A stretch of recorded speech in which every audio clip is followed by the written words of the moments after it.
Официјални лица во округот Лос Анџелес ги расчистуваат шаторските кампови по јунската пресуда на Врховниот суд на САД, која им дозволи на заедниците да им забрануваат на луѓето да спијат или да живеат на јавни места, дури и ако немаат друго место каде да одат.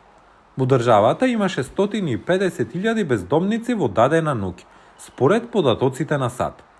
Шеридан, кој не го кажа своето презиме, е еден од нив. Во суштина, она што се случува е војна против бездомниците. Тој се преселил во Калифорнија од Вајоминг, но вели дека неговите соништа не успеале. Останал без дом, но не сакал да живее во прифатилиште. Така тој живее на улица во последните 5 години. Причината зашто никогаш не сум отишол во засолниште е затоа што имам поплаки до градот и округот. Тие знаат дека луѓето кои даваат понуди навистина не се обидуваат да помогнат. Се што се обидуваат да направат е да ја помогнат на нивната политичка кариера. По пресудата на највисокиот суд, гувернерот на Калифорнија, Гевин Њусом, потпиша извршна наредба со која им се дозволува на федералните и локалните службеници да ги уништуваат камповите за бездомници, велејќи дека неговата цел е да им помогне на луѓето на кои им треба помош. Не станува збор за корупција. Она што е криминално е да ги занемариме луѓето кои страдаат и умираат, а ние тоа го гледаме. Она што е криминално е што луѓето немаат тоалет. Криминално е што буквално луѓето ги ставаат своите животи во ризик секоја вечер. Се наоѓаат мртви луѓе, избодени до смрт.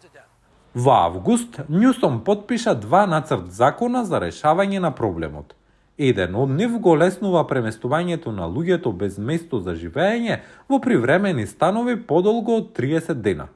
Другиот ја олеснува изградбата на дополнителни прифатливи станови низ државата. Но некои правни експерти велат дека двете мерки не се доволни. Нема доволно стамбени единици по пристапни цени. Нема доволно засолништа. Нема луѓето каде да одат. Според федерално пребројување, повеќе од 75.000 луѓе се бездомници во една ноќ само во округот Лос Анџелес.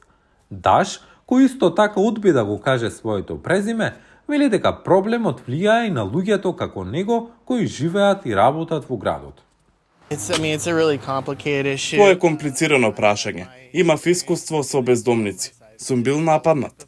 Интервенираше полицијата. Додека неодамнешната одлука на Врховниот суд им олеснува на заедниците да ги отстрануваат бездомниците од градските улици и тротоари, комплексното прашање е далеку од решено.